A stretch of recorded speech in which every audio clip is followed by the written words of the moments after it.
بسم الله الرحمن الرحيم والفجر وليال عشر والشفع والوتر والليل إذا يسر هل في ذلك قسم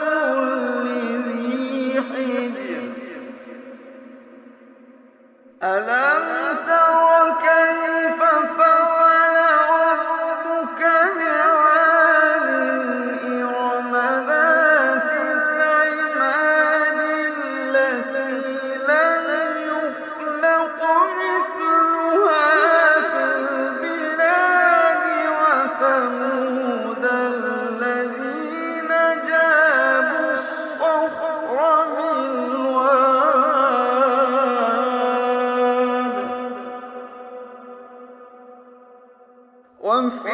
وفرعون ذي الأوتاد الذين طغوا في البلاد فأكثروا فيها الفساد فصب عليهم ربك سوط عذاب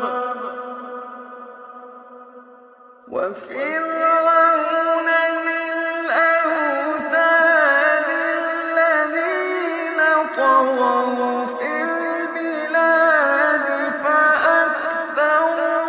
فيها الفساد فصب عليهم ربك سوط عذاب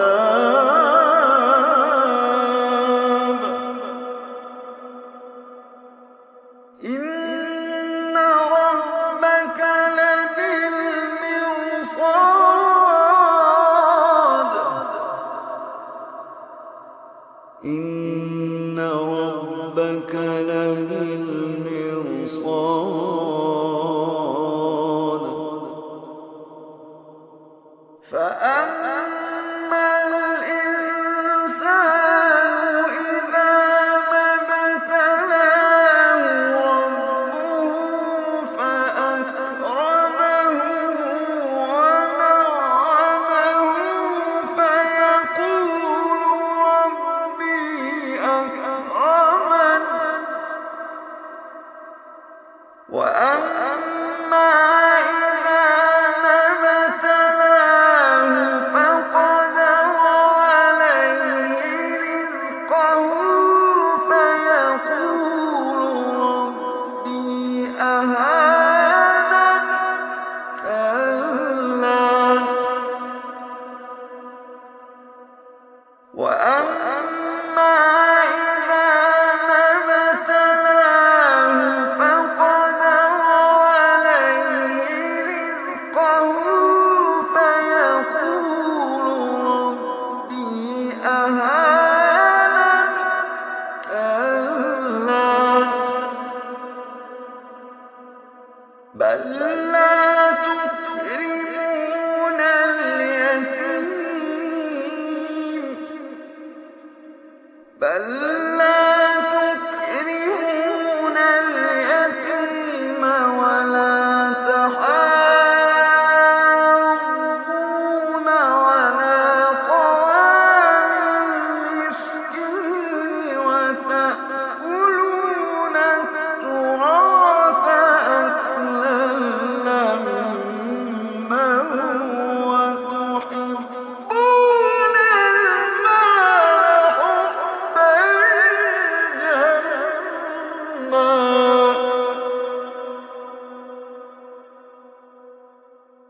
كلا إذا دكت الأرض دكا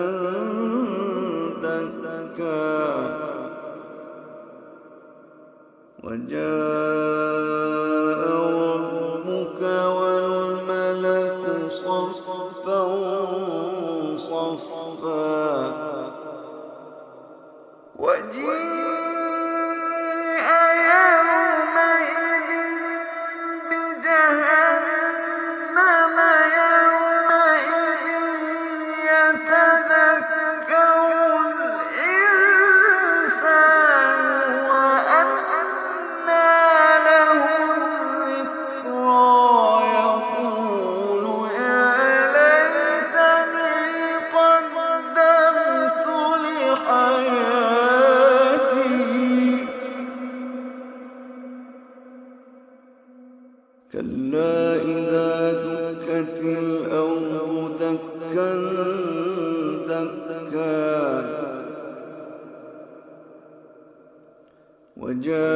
وجاء ربك والملك صفا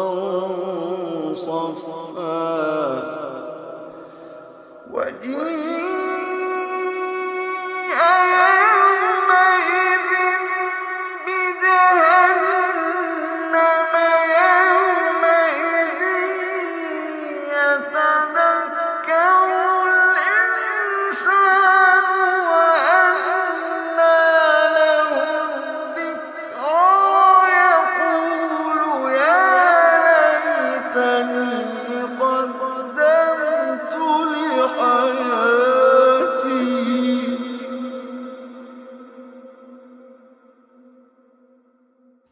فيومئذ لا يعذب عذابه أحد ولا يوثق وثاقه أحد ولا يوثق وثاقه أحد يا أيتها النفس المطمئنة ارجعي إلى ربك راضية مرضية فادخلي في عبادي وادخلي جنتي يا أيتها النفس المطمئنة ارجعي إلى ربك راضية مرضية فادخلي في عبادي وادخلي جنتي يا أيتها النفس المطمئنة ارجعي إلى ربك راضية مرضية يا أيتها النفس المطمئنة ارجعي إلى ربك راضية مرضية فادخلي في عبادي